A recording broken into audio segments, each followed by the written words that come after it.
ಶಾಶ್ವತ ಅಲ್ಲ. ಕರ್ತವ್ಯಗಳದ್ದು ಬೆಳಕು ಬಂದೇ ಬರುತ್ತೆ. ಈಗ ಎಲ್ರಿಗೂ ಗೊತ್ತಿದೆ. ಗೌರವ ಮುಂದೆ ಬರ್ತಾರೆ, ಮುಂದೆ ಬಂದು ಸಮರ್ಪಕವಾಗಿ ಎಲ್ಲ ಜೊತೆಗೆ ನಿಂತ್ಕೊತಾರೆ ಒಂದಿನ. ಆದರೆ ನಾನಿವಾಗ ಹೆಚ್ಚು ಮಾತಾಡೋ ಪರಿಸ್ಥಿತಿ ಇಲ್ಲ. ಎಲ್ಲ ನಮ್ಮ ಡೆಲಿಗೇಟ್ಸ್ಗೆ, ನಮ್ಮ ಮುಖಂಡರುಗಳಿಗೆ ಕೈ ಮುಗಿದು ಪ್ರಾರ್ಥನೆ ಮಾಡ್ತಾ ಇದ್ದೀವಿ.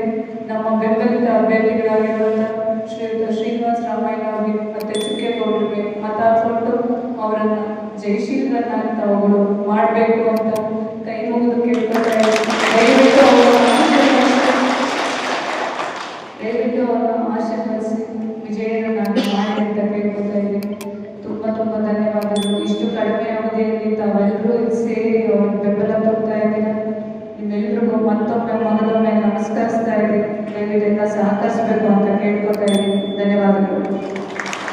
ಏನು ಚುನಾವಣೆ ನಡೀತಾ ಇದೆ, ಅದಕ್ಕೆ ಕಾಂಗ್ರೆಸ್ ಪಕ್ಷದ ಬೆಂಬಲಿತ ಅಭ್ಯರ್ಥಿಗಳಾಗಿ ಜಂಗಮಕೋಟೆ ಭಾಗದಿಂದ ನಮ್ಮ ಹಿರಿಯ ಕಾಂಗ್ರೆಸ್ ಮುತ್ಸದಿ ಅಂತಲೇ ಹೇಳ್ಬೋದು ಬಿ ರಾಮಯ್ಯನವರ ಸುಪುತ್ರರಾಗಿ ಶ್ರೀಯುತ ಶ್ರೀನಿವಾಸ ರಾಮಯ್ಯನವರನ್ನ ಆಯ್ಕೆ ಮಾಡಲಾಗಿದೆ.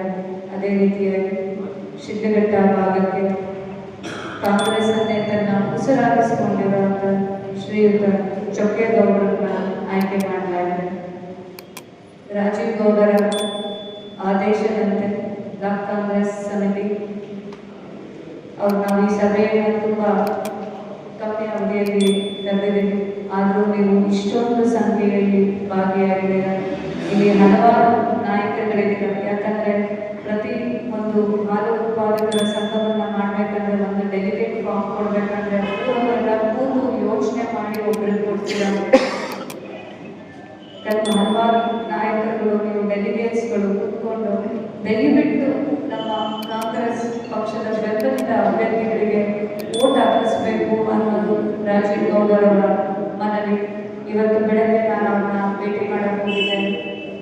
ಆತ ನಾನು ಕಂಡಂತೆ 2019ರಿಂದ ಈ ಕ್ಷೇತ್ರದಲ್ಲಿ ನುಡಿತಾ ಬಂದಿದ್ದಾರೆ. ಕಾಂಗ್ರೆಸ್ಸನ್ನೇ ಉಸಿರಾಗಿಸ್ಕೊಂಡಿದ್ದಾರೆ. ಬೆಳಗ್ಗೆ ಎದ್ದರೆ ಜನಸೇವೆ, ಸಂಜೆ ಆದರೆ ಜನಸೇವೆ ಅಂತ ಮಾಡ್ತಾ ಇದ್ದಂಥ ಯುವ ನಾಯಕ ಈ ದಿನ ಕಾರಣಾಂತರಗಳಿಂದ ಅವ್ರಿಗೆ ಪರಿಸ್ಥಿತಿ